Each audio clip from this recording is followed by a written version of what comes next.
Live from Brooklyn, New York, this is Stay Busy with Armon Sadler.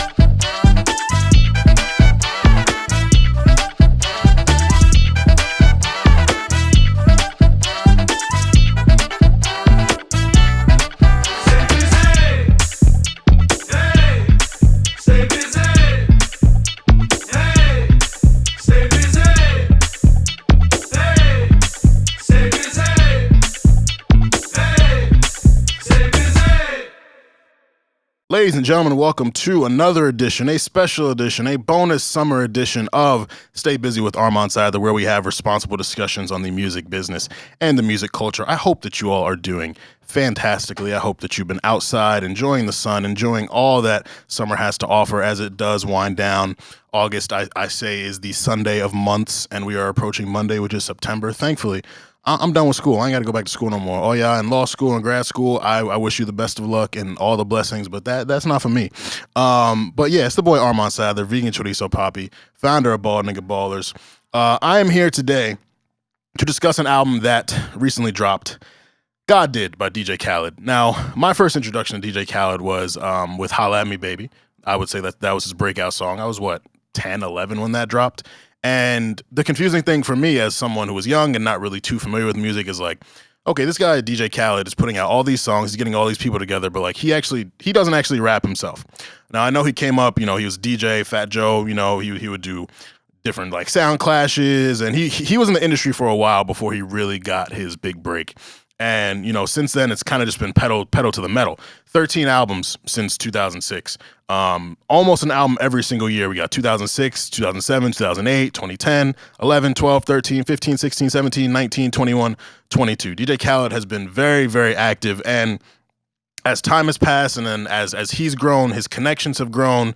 His last few albums, he's had, a JayZ Verse. He's gotten Drake on them. He does a good job of kind of documenting the year in terms of who the hottest artists are and bringing them together. DJ Khaled has stayed with a hit throughout his career. Holla at Me Baby, We Taking Over, I'm So Hood, Do You Mind, I'm On One was his. Like he's regularly been part of music, part of the culture, had an impactful song. Like you can't go 1 year without talking about, like you have to mention some type of DJ Khaled song.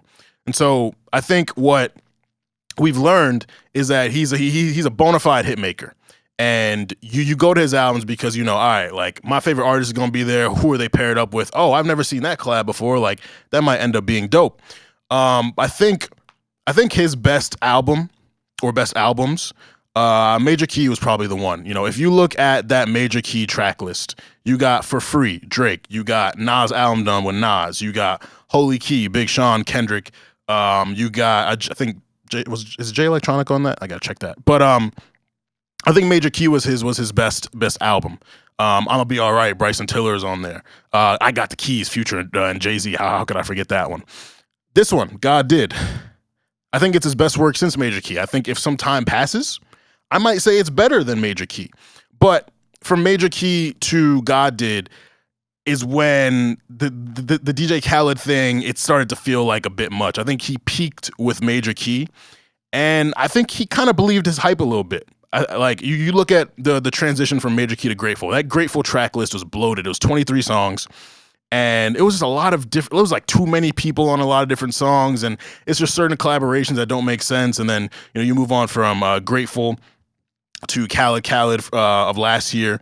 And I think about this song so much. The Her and Migos song, We Going Crazy, where they sample Damian Marley. It's just one of the most nonsensical collaborations that I've ever heard. And I think, the thing about DJ Khaled, he's an incredible promoter. Everything he does is big. Like it's just big. Everything, all his catchphrases, Major Key and Lion, and like when DJ Khaled took over Snapchat in 2015, like there was no bigger figure at the time. All the Ciroc Apple promotion.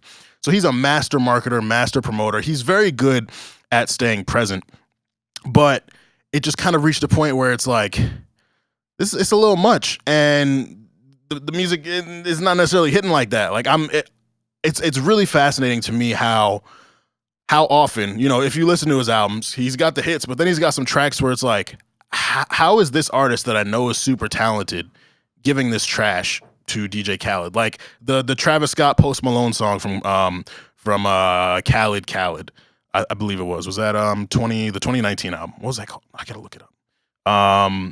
Oh, I have it right here. I'm stupid. I'm sorry. Ignore me. Father of Assad. The Travis Scott Post Malone song. Horrible. And it's like Post Malone and Travis Scott were at the peaks of their careers around the time. So it's like, how do y'all make such great music for yourselves, but not on these albums? And, you know, I was telling Nic earlier, and I've had conversations with people where I feel like the artists look at, you know, getting called for a DJ Khaled placement. Like, all right, like maybe I'll give him a song that's like my like C tier, where, you know, if he gets it and it's a hit, that's great. But if it doesn't pop, like, it's okay, because the truth of the matter is, and this might be a harsh truth, but I think a lot of people would agree with me, I don't think people really take DJ Khaled albums seriously. He's not necessarily a great album maker. Like if you go through his track list from Listen, the album, his first one, all the way to now, but besides the hits, like the big ones, you know, like Grateful had Wild Thoughts, but it's also got a lot of other stuff that's just like, I'm probably never gonna play this again.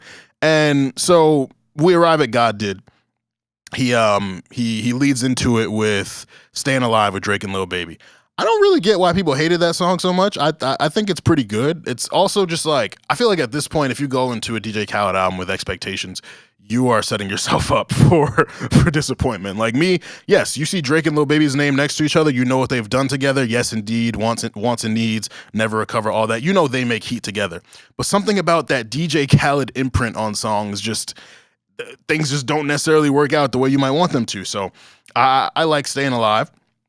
And you know, like obviously to some people he can get a little annoying with his messaging, like repeating God Did for months and that they didn't believe in us. And like, I really want to know who the people are who didn't believe in DJ Khaled. Like it might be like leftover trauma from when like it was like early in his career and like he wasn't as big as he is now. And I'm like, bro, like you are a freaking multi-millionaire, you know, like you can get anyone on the song. You can call JayZ. JayZ came and rapped on your album for 4 minutes. Like, you can get anyone you want. Who are the people not believing in you? And why do they matter so much? Like, and at the end of the day, it don't matter because, like you said, God did. So, with this album, let's talk about it. It is 18 songs long. So it's a little long, but, you know, DJ Khaled is very self-indulgent, so it's fine. Overall, though, I think it's actually a really good album. Good album.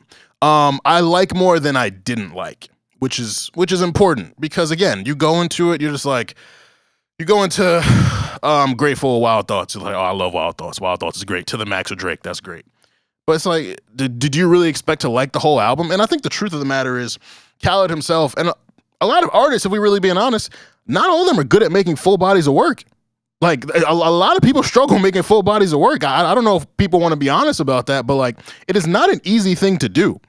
And so I admire his efforts. I admire that he's able to bring all these people together. But the reality is, like, it is not an easy thing to do. I don't go into albums expecting to like every song, but you know, the kind of resounding theme and the reality of the matter is, like, especially with DJ Khaled, you're definitely not going to like every song. But for this one, I feel like it started really strong. No Secret with Drake. I heard that one early, and I think that I'm not the type of guy who says, oh, that song should have been longer. But here it's like, hearing what Drake did within those 47 seconds, I'm like, bro, if you gave us 2.5 minutes, this would be crazy. This would be absolutely crazy. And, you know, I feel like Drake is probably a little tired of Khaled because he's always getting called like, yo, the Drake vocals, I need him. He literally did it in the Pop Star video. I know he was joking, but he probably feels that a little bit for real because, like, Khaled is a very, you know, overbearing person, and it's funny and it works to his advantage. So yeah, no Secret, really strong intro. Then, you know, the title track, God Did, featuring Ross, Wayne, JayZ, John Legend, and Friday. Now, the industry was going crazy about this JayZ verse for weeks leading into the album. And it's a lot of the usual suspects who are, you know, Hove stands, Hove storians, whatever they call themselves. And so you kind of have to expect that they're going to gas it up a bit. And then you hear that the verse is 4 minutes long, and it's like, oh, Hove gave Khaled 4 minutes? Because, you go back to songs like Shining, I Got the Keys, like, Hove raps will give you like 2.5 minutes, but a 4-minute verse on an 8-minute song is really crazy. Like, it's really, really crazy. So you hear that track, Ross starts it. I thought the Ross verse was fine. Everyone was saying Ross didn't need to be there. I'm like, I think it's just because in the face of a 4-minute verse, it's just like, oh, that verse is short. It didn't need to be there. Everyone wants it to be just a JayZ song. I thought Ross was fine. Ross doesn't have bad verses. Like, that's just, the reality of it is Ross does not have bad verses. I thought Wayne spaz too. The whole verse, people were calling it verse of the decade, one of his best verses ever. I can't say that. I do think it's a good verse, a really good verse. There's some really dope lines in there. He's gonna give you the wealth bars. He's gonna give you the cocaine bars, and his journey from being a drug dealer to being corporate. He said something about the corner boys in the corner office. I thought that was dope. There's some dope wordplay there, but verse of the decade, one of his best verses ever. I can't put this above his What's Free verse from Meek's Championships album. I can't put this above Seen It All. I can't put this above Drug Deals Anonymous. He's got 3 other verses this year. The one on the Push song is another one I'm forgetting. Like, I don't know if I would put this above. I think for a lot of Hove fans, it's exciting to hear Hove because we don't hear him as often as we used to. He hasn't given us a solo album since 444. If you want to count Everything Is Love, collab album with Beyonce, that works. I mean, the freaking Jay Electronica album, he had mad verses on that. That might as well have been a collab album between them. But we haven't gotten a solo Hove album in a while. So when they hear Hove, they get excited. I get it. I feel the same way about Drake. But I think the thing that people are really focused on is the fact he rapped for 4 minutes. Rapping for 4 minutes is very impressive. It's not easy, and I don't think this is one take. You could hear some punch-ins, you could hear some ad-libs, but like, okay, just because you rap for 4 minutes, like, it doesn't necessarily mean like, oh, this is automatically fire. It is a really good verse, but the verse for me gets a little boring at certain points. I'm not gonna front. It gets a little boring, in the middle. But overall, really, really dope song. 8 minutes, so, am I gonna listen to it by itself? Like, I'll listen to it in the context of the album, but am I gonna go to an 8-minute song? Probably not. Use This Gospel remix with Eminem.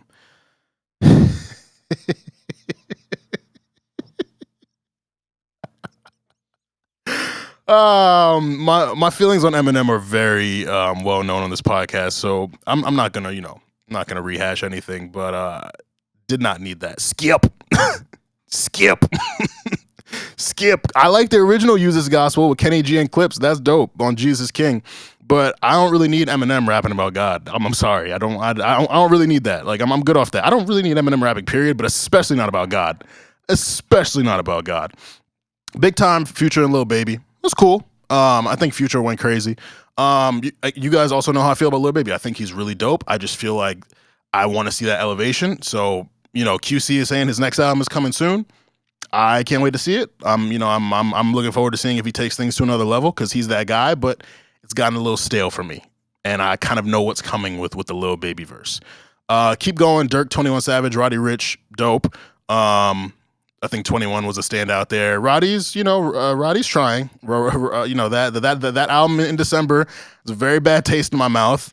His performances on this album were a little better. I'm still like, hey man, whatever you come with next, it's got to be something. Track 6, Party, featuring Quavo and Takeoff. This one is a little tough for me, man. I'm a huge Migos fan. Offset is my favorite, and Offset and Migos and QC are involved in their beef right now over contract stuff. It's not looking good, but I will say these Quavo and Takeoff songs, with them as a duo by themselves, they haven't missed yet. And Offset singles that he's dropped, 5 4 3 2 1 and Code with Moneybag Yo, he sounded good as well. I always thought Offset had the most potential to be a solo star because he has the skill of Takeoff and the star power of Quavo, and he's married to fucking Cardi B. That's reality TV show gold right there. So I think he can be a star. But Party, I like it, and it samples Party All the Time, Eddie Murphy, I believe. Yeah. So that was a cool track. Staying Alive, talked about that already. Beautiful, Future and SZA. I saw this one. I was like, oh yeah, this gonna be something. I expected toxic content. We talked about that, and you gotta want to be healthy, so go back and listen to that. Subscribe to our YouTube. But Future and SZA together, I think this is the first time they ever collabed, if I'm not mistaken. I'm gonna check that, but I believe this is the first time that they ever collabed, and I think of all the songs on this album, this has the most hit potential. You look at the two names there. You look at everyone's thirsting for new SZA. It's upbeat. You know, they're talking about burning sage and all this shit, therapy, all that. Like it's everything that this current music consumer base wants, and it's two of the biggest advocates or figures within this toxic shit. So I think that is that has the most potential to be a hit, and I'm really interested to see what it does. It Ain't Safe, Nardo Wick, Kodak Black. I thought that was good. This is when the album starts to get a little rough for me. So he went for the first 9 songs. He went 8 for 9, which is a really, really good start. A really good start. Like, genuinely, I enjoy everything with aside from the Uses Gospel remix in the first 9 songs. Let's Pray, Don Toliver, Travis Scott. Don Toliver's cool. Travis, man, you know, I've said it before. Ever since Astroworld, I really haven't liked much of anything. Like, I don't know if he doesn't care. And like, I got into a debate about this. As I was like, look at everything he's done since Astroworld, the 2019 project, Jack Boys. Like, his contributions on that weren't really impressive. And I know it was a label project. He's showing off his new people, but people are like, oh, it's throwaways. You can't take that seriously. That is lame as fuck. That is absolutely lame as fuck. I don't accept that throwaway shit. If you're gonna get on a verse and not do your best, don't do the verse. I'm like, no, that's fucking whack. How are you gonna make excuses for your favorite artist and try to shift the criteria in which they're judged by, oh, it's a throwaway? Fuck that. Absolutely not. Fuck that. No. Travis Scott, we heard you bar up on Astroworld. Coffee Bean. What's the intro? Stargazing. Travis, we've heard you bar up before. Bar up, bro. Like you have the potential. And stop that universe shifting production shit. You like, the beat always got to go crazy for you. You always got to go from Earth to Mars. Like, come on, my nigga, just like spit normally, bro. Like, come on. You always got to shift the whole paradigm of like, no, nigga, no. Bar up. So yeah, Let's Pray was whatever. Fam Good, We Good, that leaked. I like Gunna's part on there. Roddy, man, whatever. Bills Paid, Lotto, City Girls. I wish I remembered what the sample is right now, but I know how I feel about Lotto, and I fuck with the City Girls, and that also has hit potential. Lotto is my president. We're not going to talk about Meg Thee Stallion right now, but I have a hot take. I do believe Lotto is going to lap Megan Thee Stallion if she has not done so already. That's a whole side episode, but Lotto is here. RCA is doing everything right with her. What a year she has had. I really like this song. Way Past Luck, 21 Savage. I love that Khaled gave 21 a solo joint. He spazzed on that. These Streets Know My Name. That's one of those, like, you know, big posse cut reggaeton tracks. We got Skilly Bang, Buju Banton, Capleton, Bounty Killer, Sizzle. It's cool. Again, it's hard for me to really say that type of music is bad because, like, I don't assess it seriously or for lyrical quality or anything. You dance to that type of shit, so it's cool. Juice WRLD did. With Juice WRLD. Thought that was cool. It's not like super crazy, but it's cool. But yeah, like really everything after Bills Paid, everything after Way Past Luck, it's kind of whatever. Like the album kind of goes downhill for me. But I will say, for someone who I believe is not a strong album maker, this one is strong. This one is up there with Major Key. And like if you look at the Major Key track list, like just read that. It's very, very impressive. Like it's like 9 straight songs of greatness. I Got the Keys, JayZ Future. For Free, Drake. Nas album done, Nas. Holy Key, Big Sean, Kendrick Lamar, Betty White. Jermaine's Interlude, J. Cole. I'ma Be Alright, Bryson Tiller and Future. Do You Mind, Nicki, Chris, August Alsina, Future, Rick Ross, Jeremiah. Pick These Hoes Apart, Kodak Black, Jeezy, French Montana, Fuck Up the Club, Future, Rick Ross, YG, Yo Gotti, Work For It, Big Sean, Gucci, 2 Chainz. Like, it's strong, and Major Key is one of his shortest offerings too. I think that similar to what I say about Chris Brown. If Chris Brown were to give us a more focused effort that's shorter, his albums would probably be more critically acclaimed and we would assess them differently. Same with Khaled, you know, so this one being 18, it's longer than 14, but it's short for a DJ Khaled album. And I think that if he were willing to trim the fat a little bit, which, you know, at the end of the day, he's trying to get numbers. We know that from back when Igor went number 1 and Khaled was like, how's Igor number 1? People don't play this outside. Like, you know, I make music people actually listen to, blah, blah, blah. So he's clearly very about the numbers. So he's going to bring in all these different people and get all their fan bases excited, which is fine. But, you know, I really do like this album. So in conclusion, Khaled did. I'm impressed. I'm interested in the rest of his career as well. He says he could go, you know, for 20 more albums. Whew, man. We might need a break because, again, he goes almost every year. But, you know, job well done, Khaled. I'll say that. Job well done. Like, this is good. It's not going to be on my top list or anything, but there's stuff that I'm going to play from this. And I think, you know, that's important. Like, his full bodies of work aren't necessarily going to have replay value, but he has a knack for bringing people together who do make, you know, good music. And it's just, I think we just need to stop looking towards him. And this is not to like shift the criteria of how he's judged. Like, he puts out albums, so you judge them as albums. But I think we should just accept, in truth, Khaled is a hit maker, not a album maker, not a good album maker at least. So that's my feelings on God Did, my feelings on DJ Khaled. If you know, however you feel, subscribe to YouTube, hit the comments, hit us up on social media. Let us know how you feel. This is another bonus episode of Stay Busy with Armon Sadler, reviewing DJ Khaled's 13th studio album, God Did. And remember, Skip used this gospel. Roddy Ricch, I'm expecting more. Travis Scott, stop shifting the fucking universe. And Lotto for president. Thank you. Stay safe, stay humble, stay busy. Baby girl, how you feeling?